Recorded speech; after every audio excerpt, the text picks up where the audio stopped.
Hello मेरे विद्यार्थियों, आप सभी का स्वागत है। मैं धीरज कुमार आज फिर आपके सामने उपस्थित हूँ। मेरा मोबाइल मेरी शिक्षा the Bihar teachers history makers class 7 विषय गणित 4 के तहत मुझे कुछ बच्चों का आया है क्वेश्चन हुआ है जो हमें प्रॉब्लम हो रही है सॉल्व करने में। इसी को ध्यान में रखते हुए आज कुछ प्रश्नों का समाधान करने के लिए यहाँ उपस्थित हूँ।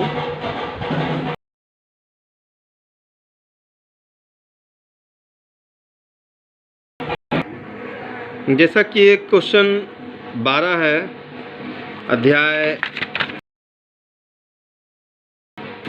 Question number 12। 10 प्रश्नों वाले प्रत्येक सही उत्तर के लिए 5 अंक दिए जाते हैं और प्रत्येक गलत उत्तर के लिए -2 अंक दिए जाते हैं एवं प्रयत्न नहीं किए गए प्रश्नों के लिए 0 दिया जाता है। तो मोहन 4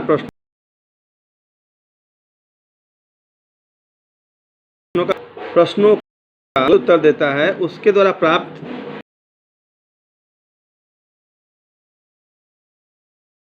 अंक यहाँ हम समझने का प्रयास करते हैं कि मोहन ने 4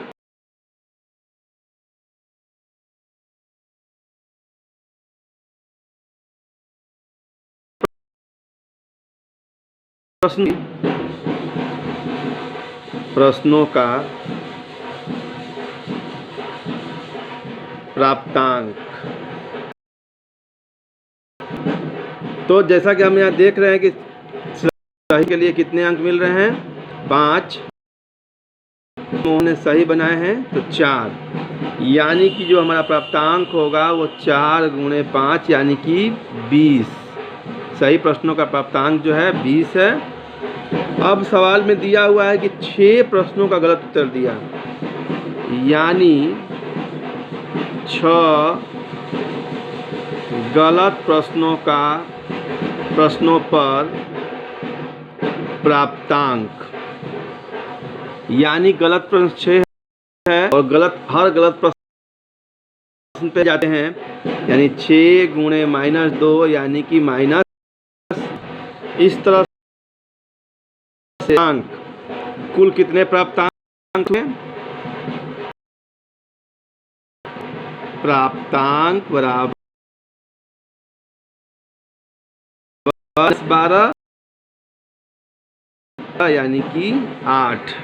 इसी प्रकार अगर हम अगले प्रश्न को देखें कि रेशमा के 5 उत्तर सही हैं और 5 उत्तर गलत हैं, उसके द्वारा प्राप्तांक कितने अंक प्राप्त किए गए। रेशमा ने 5 सही प्रश्नों के उत्तर दिए, इसका मतलब उसे सही अंकों पर 25 अंक में प्राप्त होता है। ठीक इसी प्रकार रेशमा के 5 गलत प्रश्नों पर प्राप्तांक, क्योंकि 5 प्रश्न है इसलिए 5 होगा और हर गलत अंक पर -2 अंक काट ले जाते हैं, इसलिए 5 × -2 यानी -10। इस प्रकार रेशमा कुल कितने प्राप्त अंक होते हैं, यहाँ देखते हैं कि सही प्रश्नों पर 25 और गलत अंकों पर -10 है, यानी 25। रेशमा कुल 15 अंक प्राप्त। इसी प्रकार हीना लड़की है जिसने 7 प्रश्नों को हल किया है। तो हीना के 7 प्रश्न में 2 के उत्तर सही हैं, तो हीना के 2 सही प्रश्नों के उत्तर, 2 सही प्रश्नों का प्राप्तांक जो होगा, चूँकि उसने 2 बनाया है और एक सही अंक के लिए 5 अंक मिलता है, इसका मतलब कि 2 × 5 = 10 हो गया और कुल प्रश्न उसके हीना के 7 हैं। इसका मतलब 2 सही है, इसका मतलब हीना ने 5 प्रश्न गलत किया है। तो हीना के 5 गलत उत्तर पर जो प्राप्तांक देगा, कटौती हो रही है -2 की, यानी 5 × -2 यानी कि 10, -10 होगा यहाँ पर। इसलिए हीना को कुल प्राप्तांक, हीना कुल प्राप्तांक जो होगा वो 10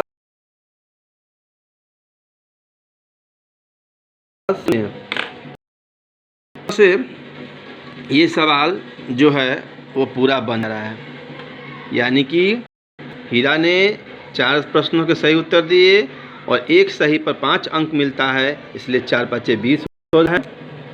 और हीरा ने 6 प्रश्नों के उत्तर गलत दिए हैं और एक प्रश्न पर है, इसका मतलब 6 गुणे -2 -12, इसलिए कुल प्राप्तांक इसका हो गया 20 12 यानी कि 8। रेशमा के 5 प्रश्नों के सही उत्तर पे उसे अंक मिलते हैं 25 50 25 और उसने 5 गलत प्रश्नों के उत्तर दिए, इसका मतलब -2 से 5 गुणे -2 -10 कटौती होती है, इसलिए रेशमा का कुल प्राप्तांक होता है 25 प्लस -10 यानी कि 25 - 10 15। हिना के 2 सही प्रश्नों के प्राप्तांक होते हैं 2 गुणे 5 10 और 5 गलत पे प्राप्तांक होते हैं 5 गुणे -2 यानी -10, इसका मतलब हिना का कुल प्राप्तांक 10 और -10 0 होता है। इसी प्रकार अगला सवाल जो हमारा है, जो 13 सवाल है, एक सीमेंट कंपनी को सफ़ेद सीमेंट बेचने पर 8 रुपये प्रति बोरे की दर से लाभ होता है और स्लेटी रंग की सीमेंट बेचने पर 5 रुपये प्रति बोरे की दर से हानि होती है। उसका लाभ या हानि बताना है। यहाँ हम देख रहे हैं कि पहला सवाल है, किसी महीने में वह कंपनी सफ़ेद सीमेंट की 300 बोरियाँ और स्लेटी सीमेंट की 500 बोरियाँ बेचती है, तो उसका लाभ या हानि पूछ रहा है कि कितना लाभ होगा या हानि होगा। तो हम यहाँ देख रहे हैं कि इसको हम ऐसे भी कर सकते हैं कि 3 स्लेटी है, सफ़ेद सीमेंट है, सफ़ेद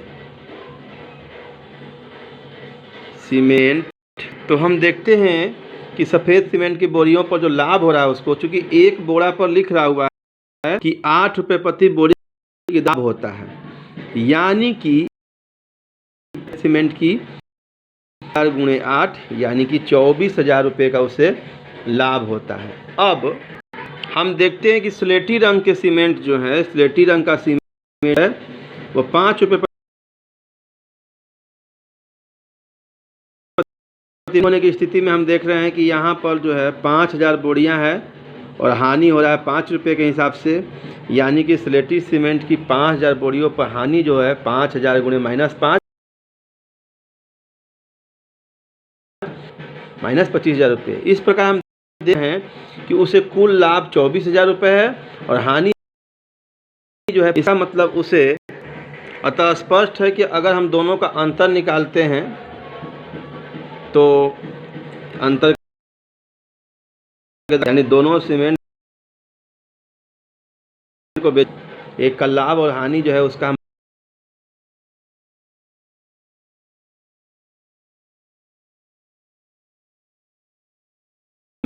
24,000 और 25,000 रुपये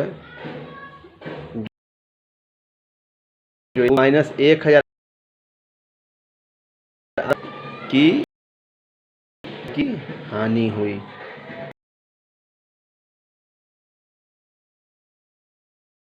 तो ठीक इसी प्रकार से हम आगे भी इसी प्रकार को उसको हम हल कर सकते हैं।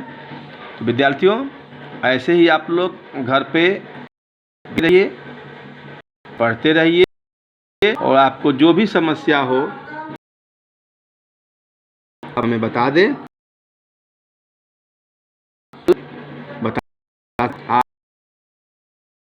आप गाइड दीजिएगा कि आप इसे अच्छी तरह समझे कि नहीं समझे और इसे बनाकर आगे सॉल्व करके सेंड कीजिए। Thank you.